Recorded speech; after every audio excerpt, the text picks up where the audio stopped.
I come from a very normal, lower middle class family. I saw a lot of failure. My father was a beautiful man and the most successful failure in the world.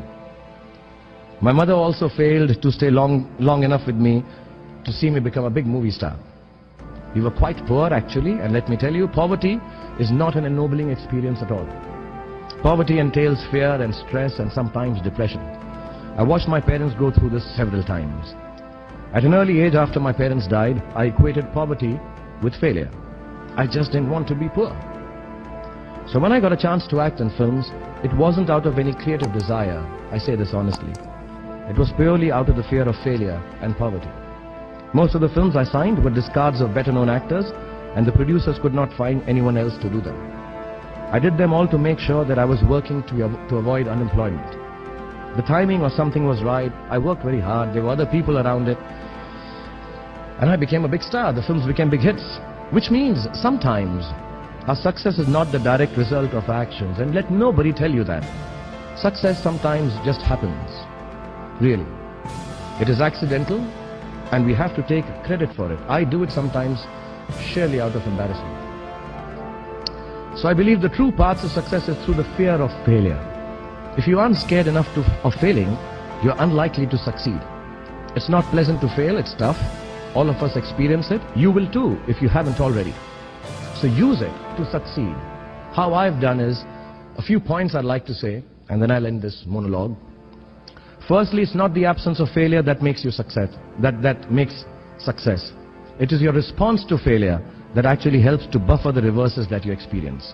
I personally have one response to failure: pragmatism. A recognition and belief that if one approach does not work, then the other will or might. Failure also gives me an incentive to greater exertion, harder work, which invariably leads to later success in most cases. Repeated failure has taught me to stop pretending I'm someone else. It's given me the clarity to stick to things that really matter to me instead of distracting me from my core. Failure also gets you to find who your real friends are. The true strength of your relationships only gets tested in the face of strong adversity. Overcoming some of my failures has made me discover that I have a strong will and more discipline than I suspected. It has helped me to have confidence in my ability to survive. Failure is an amazing teacher. There's a well-known story of this very successful man, and a reporter asked him, "Sir, how is it that you always succeed?" And he said, "Right decisions." He said, "How do you make right decisions?" And he says, "Experience." He said, "How do you get so experienced?" He said, "Wrong decisions and failure."